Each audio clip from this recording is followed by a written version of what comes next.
चाहता हूँ कि अरविंद जी इस जो राजनीतिक अपने निषाद समाज की राजनीतिक जो उदय है, एक्चुअली उसमें मैं अक्सर देखता हूँ कि हम एक बेगर की तरह, एक मांगने वाले ही हमेशा रहते हैं, कभी भी आज तक देने वाले बने नहीं।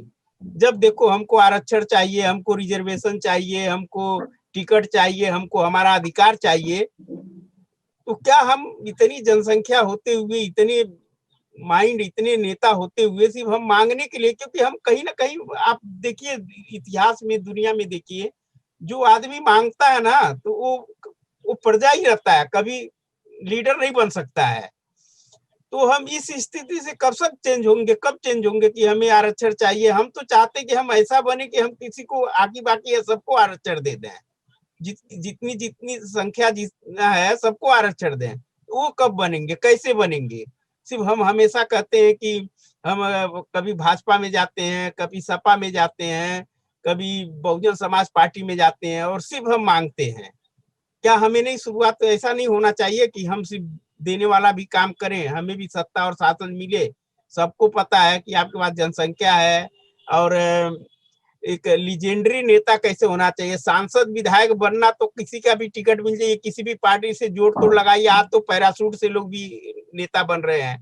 तो अब तो महत्व तो रहा नहीं है किसी का सांसद बनना, किसी का विधायक बनना और अपने आप को एक सेफ जोन में रख लेना, अपने जीवन को अच्छे से चलाना, ये तो बहुत कॉमन चीज है। तो एक नेता बन के क्या फायदा अगर वो समाज के लिए कुछ फायदा नहीं दिला सकता है, वो समाज को कोई भी मतलब सुविधा नहीं दिला सकता है या खुद दे नहीं सकता है, जिस सत्ता में अपनी हिस्सेदारी नहीं ले सकता है और सिर्फ हम मांगने का काम करते, तो इस स्थिति में परिवर्तन कैसे होगा? इस पर अपनी विचार रखिए आप। बहुत अच्छा विषय आपने जो है रखा है जी। वाकई होता है कि जब हम खुद पार्टियों के सामने केवल चुनाव लड़ने के लिए जाते हैं और मांगने कि हमको टिकट चाहिए, क्यों टिकट चाहिए, हम एमएलए बनना चाहते हैं। लेकिन यदि वही बात हम ये कहते हैं कि हमारी जनसंख्या है तो उसका हमें नुमाइंदा चाहिए, हमें विधानसभा में इस समाज का नुमाइंदा चाहिए। ये परेशानियां हैं हमारे साथ, ये परेशानियां हैं आज़ादी के पहले भी और आज़ादी के बाद भी, और उसका आनुपातिक ब्यौरा रखते कि हम आज़ादी के पहले हमारी क्या स्थिति थी और इतने साल अगर हो गए तब भी हमारी क्या स्थिति है। ये अगर भारतीय लोकतंत्र में राजनीति के माध्यम से एमपी और एमएलए बनते हैं और सिर्फ इसलिए बनते हैं कि संसद में और विधानसभाओं में जा करके और समाज की और देश की समस्याओं को रखते हैं और उसके निदान के लिए वहाँ कार्यक्रम बनते हैं, कानून बनते हैं। तो अगर यह बात रखते कि हमें हमारा प्रतिनिधित्व चाहिए, हमें एमपी एमएलए नहीं बनना, हमें हमारा प्रतिनिधित्व चाहिए, शब्दों का ही, जैसे अभी आदरणीय बब्बन जी कह रहे थे कि हमें जो है अमेरिका अगर आए हैं तो क्यों है? अमेरिका में पूरे विश्व के लोग बसते हैं। अमेरिका ये नहीं कहता है कि हमारे यहाँ ये नहीं चाहिए, हमारे यहाँ ये नहीं चाहिए, हमारे यहाँ। अमेरिका कहता है सभी लोग हमारे, असली वसुधैव कुटुंबकम वही, हमको सब लोग चाहिए। लेकिन कौन चाहिए? हमको यहाँ अराजक तत्व नहीं चाहिए, अराजक व्यक्ति नहीं चाहिए, हमें वह चाहिए जो हमें कुछ दे सके, हमें कुछ दे सके। जिसके पास ब्रेन है वो जिस तरह का योगदान दे सकता है वो हमारे यहाँ आए, हम उसका स्वागत करते हैं, तुरंत वीजा देता है। तो ऐसे ही जब निषाद समाज के नेता भी यह डिमांड रखेंगे कि हमें हमारा प्रतिनिधित्व चाहिए, वो तो कहने ही जाते हैं कि हमको दे दीजिए टिकट। अब कभी यहाँ नहीं बात बनी तो दूसरे ही दिन कहीं और दरवाजा पे चले जाते, वहां बात नहीं बनी तो तीसरे दिन किसी और दरवाजा पे चले जाते। तो वह समाज का प्रतिनिधित्व कर रहे हैं। तो समाज ये मानता है, यह समाज का ही ये लक्षण है, ये समाज ही इस तरह का है और वह पूरे समाज का मूल्यांकन उसी नेता के आधार पे निर्धारित कर देता है। और कहने में बहुत अजीब लग रहा है। इस प्रदेश के मुखिया हैं, लेकिन कभी उन्होंने भी इस बात को कहा था कि वो रजिस्टर ले आओ और देखो बेघर लोगों का लिस्ट कहाँ है और वाह। क्यों कहा? उन्होंने इसीलिए कहा कि जो समाज का नेतृत्व करता था वही जब भीख मांग लिया। हमारे समाज की जो सबसे बड़ी व्यथा है वो ये है कि ये एमएलए होता है वो ये नहीं सोचता है कि हम अपने आने वाली पीढ़ी को कैसे तैयार करें। किसी को जिला पंचायत बनवा दें, सदस्य बनवा दें, किसी को प्रधान बनने में मदद करें, किसी को टिकट दिलवाने में मदद करें। ऐसा नहीं सोच डेवलप हो पा रहा है। ऐसा सोच डेवलप होता है कि अमुक व्यक्ति अब आ गया, ये मेरे लिए खतरा हो गया, वो असुरक्षित महसूस कर रहा है। और वो जब भी किसी बड़े लोगों से मिलने जाता है, जब किसी बड़े दल से मिलने जाता है तो यही बात रखता है कि देखिए ये बड़ा खराब आदमी है, मैं अच्छा हूँ। तो पूरे समाज की जो सिचुएशन है उसको वो प्रतिबिंबित करता है, और इसलिए ये स्थिति अभी तक बनी हुई है।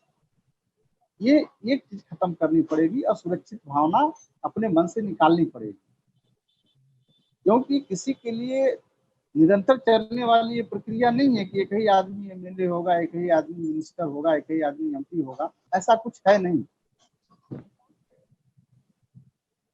तो इसको, इस धारणा को निकालना पड़ेगा कि आने वाली पीढ़ी हमको तैयार करनी। अगर हमें 5 साल का मौका मिला है तो कम से कम 5 साल में हम अपने लिए, अगर क्षेत्र में असुरक्षित महसूस कर रहे हैं तो अगल बगल के क्षेत्रों में हम लोगों को तैयार करें। लेकिन ऐसा आप जब देखेंगे नजर उठा करके तो किसी एक आदमी का आप नाम नहीं बता पाएंगे जिसने किसी एक आदमी को मदद करके और एक टिकट दिलवाया या एक ब्लॉक प्रमुख बना दिया। अपने परिवार में बना लिया वो कोई बड़ी बात नहीं है। किसी को एक प्रधान बनवा दिया, किसी को एक जिला पंचायत सदस्य बनवा दिया, किसी को टिकट दिलवाया।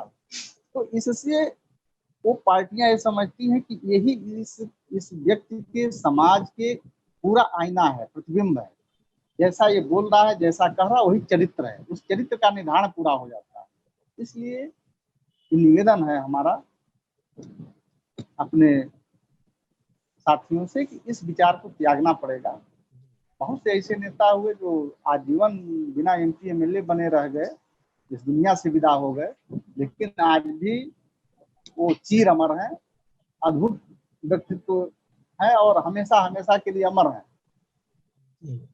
कभी अम्बेडकर जी किसी के दरवाजे में भीख मांगने नहीं गए। उन्होंने कहा कि हम भी देश के नागरिक हैं, हमारी ये समस्याएं हैं और ये हमारी समस्याएं हल होनी चाहिए, और ये समस्याएं हल होने का उन्होंने तरीका बताया।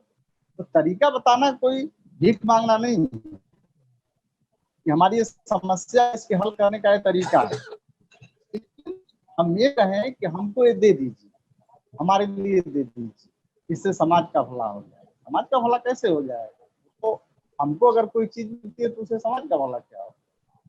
समाज तक हम मांगना नहीं शुरू करेंगे तब तक नेता भी हमें ऐसे ही स्थिति में रहेगा और ऐसे ही समाज की विचारधारा को प्रतिबिंबित करता रहेगा। इस उसे निकलना पड़ेगा। अब आगे अगर बढ़ाना है राज, मैंने पिछली बार भी कहा कि दिल है, दिल ही खून को साफ करता है, शरीर को ताकत देता है। तो यूपी में इतने दल हैं, बिहार में इतने दल हैं, और किसी का प्रभाव एक जिले से 2 जिले से आगे नहीं। लेकिन आप अब देखेंगे तो अपने लिए खुद नहीं एक सीट तैयार कर पा रहे हैं और दल चला रहे हैं। अपने किसी सीट से वो लड़ करके, ये नहीं है कि 15,000 20,000 वोट पाए हो, कभी कोई रिकॉर्ड नहीं दे पा रहे हैं, कोई ऐसा उनका रिकॉर्ड नहीं है। तो अपने लिए वो एक सीट नहीं तैयार कर पा रहे हैं और पूरे देश का राजनीति करना चाहते हैं, तो कैसे हो? कम से कम जहां आप हैं वहां तो 2-4 सीटें तैयार करिए। एक बार 2-4 सीटों पे ही लड़के आप एक अच्छा प्रदर्शन करिए, लोगों का ध्यान आकर्षित करिए। और फिर अगर ऐसी नहीं बात बन पा रही है तो सभी जिन जगहों पे लोग हैं उन जगहों से एक साथ आकर के बैठे, ये तय करें कि ठीक है हम अपनी अपनी जगहों में काम करते हुए लेकिन एक साथ रहें, और किसी एक छत के नीचे आकर के, एक घर बना करके और अपना काम कर रहे हैं। अलग अलग क्षेत्र में ही उनकी पहचान है, कोई सार्वजनिक पहचान पूरे यूपी में पहचान है नहीं, पूरे देश में पहचान है नहीं। तो एक साथ आकर के एक अच्छे ढंग से और एक अच्छे विचारधारा के साथ काम करें। ऐसा नहीं है कि केवल, फिर मैं उस बात को दोहरा रहा हूँ, कभी एक जात से काम नहीं चल पाएगा। हाँ ठीक है, वो ध्यानाकर्षण के लिए बड़ा अच्छा हो सकता है, बहुत अच्छे अच्छे वो ध्यानाकर्षण के लिए नारे गढ़े जाते हैं, लेकिन वो केवल ध्यानाकर्षण तक होते हैं, वो केवल ध्यानाकर्षण तक होते हैं, उससे आप राष्ट्रीय राजनीति को नहीं प्रभावित कर पाए। जब भी ऐसे बहुत कोई लगने वाली बात को आप बोल करके और आकर्षण करेंगे तो उससे राष्ट्रीय राजनीति में आप अप्रासंगिक हो जाएंगे।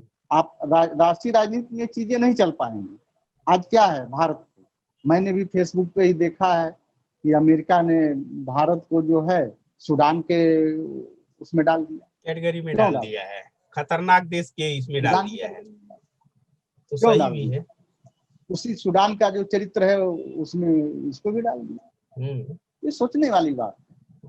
इसलिए जब कभी भी कोई भी बात करें, जिम्मेदार नेता के तौर पे, जिम्मेदार नागरिक के तौर पे, जिम्मेदार व्यक्ति के तौर पे, तो हमेशा हमें राष्ट्रीय परिप्रेक्ष्य में सामाजिक हित के अनुरूप काम करना चाहिए, बात करना चाहिए। और जब इस तरह से कोई बात करेगा तो निश्चित रूप से कभी वो हो सकता है रिजल्ट तुरंत ना आवे, परिणाम तुरंत ना आवे, बहुत अच्छा परिणाम ना आए, लेकिन यह जरूर है कि वो असफल नहीं होगा, देर सही लेकिन सफल होगा और निश्चित सफल होगा। तो बस सिर्फ और सिर्फ इतना कि हम जब अपने को प्रदर्शित करेंगे जैसा, वैसा ही हमारा, जिस भाव के रूप में हम अगले से मिलेंगे उसी भाव में हमको देखेगा। तो इसलिए हमें अपना भाव इस ढंग का बनाना होगा कि हम मांगने वाले नहीं है, हम देने वाले हैं। हमको इजाजत कहना पड़ेगा कि हम आपको देना चाहते हैं, अपने समाज का वोट देना चाहते हैं, लेकिन हमारी ये समस्याएं, इसको हल करने के लिए आप क्या कार्य योजना बना रहे हैं, इसमें शामिल करिए और पब्लिकली अनाउंस करिए, अपने मैनिफेस्टो में इसको डालिए, ये दिखना चाहिए। हमको मत कुछ बनाइए, लेकिन ये कहिए कि हाँ इन्होंने इस मुद्दे को, इस समस्याओं को इस मैनिफेस्टो में डलवाया है, हम आएंगे इसको करना। ऐसा नहीं हो पा रहा। हम तो जा ही रहे हैं उस मनोभाव से, और वो देख रहा है हमको उसी मनोभाव से, उस मनोदशा में देख रहा है। इसलिए हमारी स्थिति इस मनोदशा से भारतीय राजनीति में निषाद समाज को निकल करके और मजबूत मनोदशा का प्रदर्शन करना है।